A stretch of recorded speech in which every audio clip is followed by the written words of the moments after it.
Are you ever tempted to look at teenagers and assume the worst? Let me remind you that God is drawing young women to himself. Young women like Alexandra. When she was a teenager, this is what her life looked like. You know, at a tender age of 13, my heart was just so hungry for Jesus, and I was so hungry just to know him more. Alexandra and her family had immigrated from Russia to Canada, and it was tough to find work. That qualified Alexandra to attend a camp for lower-income teens. I came to know the Lord when I was 13 years old at the Scott Mission Camp. It's a camp that does outreach to inner-city youth. Alexandra had grown up hearing about God in a traditional Russian church. It didn't mean anything to her. But when I went to camp, that was the first time I've actually seen a Bible. So I've never actually held a Bible, and I didn't know how to read the Bible. And I just started reading portions. And I just remember coming home after a week of camp and just being so enamored by Jesus. But there was a problem. Alexandra's parents did not want her to attend a Bible-believing church. I just remember being scared, getting up in the morning to pray, because I shared a room with my brother, and the Bible said, go into your prayer closet and pray. So I couldn't pray because my brother was there, but I had a closet, so I'd go and I'd pray in my closet early in the morning. And I remember thinking, if my parents find out how early in the morning I'm here just with my Bible, they think I'm nuts. And I remember one day I remember the light turning on, and I can see it from the bottom, like the little crack in the door. And they come and they open the door and they're looking at me, they're like, what are you doing? And I didn't know what to say. I'm just there, I'm just with my Bible, and I'm like, I'm here with Jesus. Alexandra had a desperate need to learn more about her newfound faith. And that's when she discovered Revive Our Hearts with Nancy DeMoss Wogelmuth. I probably was like 14 or 15. And since then, I would listen to Revive Our Hearts all the time. Now, we always say that listening to Revive Our Hearts is not a substitute for involvement in your local church. But Alexandra couldn't go to church. So God used the podcast to stand in the gap for her.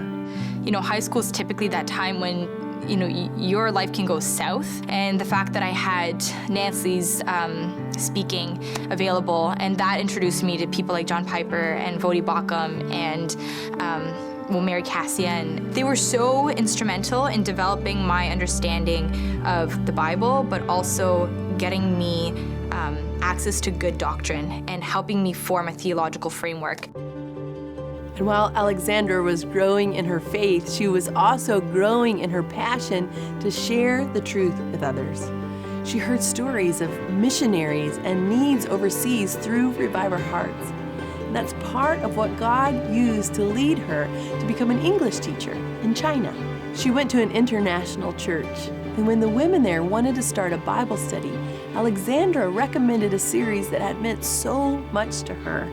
It was written by Nancy DeMoss Wogelmuth and Mary Cassian. I recommended the True Women 101 book, and basically brought my copy in, shared that with them, and said, I actually did 201 first, and so I knew what the content was, and I really wanted to do the study. And we got to do this study with a group of women from our church. It was really interesting because all of a sudden I was talking to people from all these different contexts, and it was fascinating to see how the Bible is relevant and it transcends all cultural paradigms. And so here I was discussing these topics, and we had all these women leading it. And I left. I finished my time in China. I came back to Canada, and I was hoping to go back, but I ended up getting married. But I was really pleased to hear that they actually moved on to the second book. So they continue to do that study right now in that part of China, and a lot of women are really blessed by that.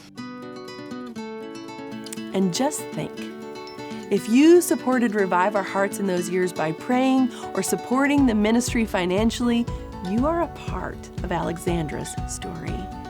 There was a teenage girl eager for truth. She found it through Revive Our Hearts. You helped make that possible.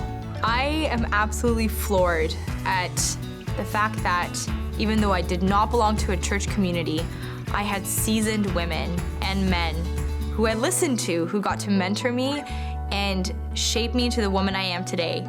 And individuals who, again, I've never met, but I would listen to, and that would it would just put me on this direction where I'm seeking and I'm hungry, and And it's amazing what people have been doing in terms of, again, donating and supporting Revive Our Hearts.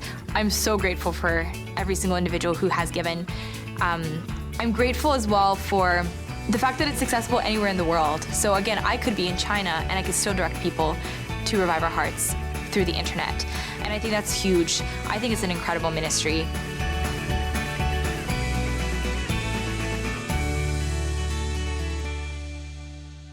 I love Revive Our Hearts with all my heart.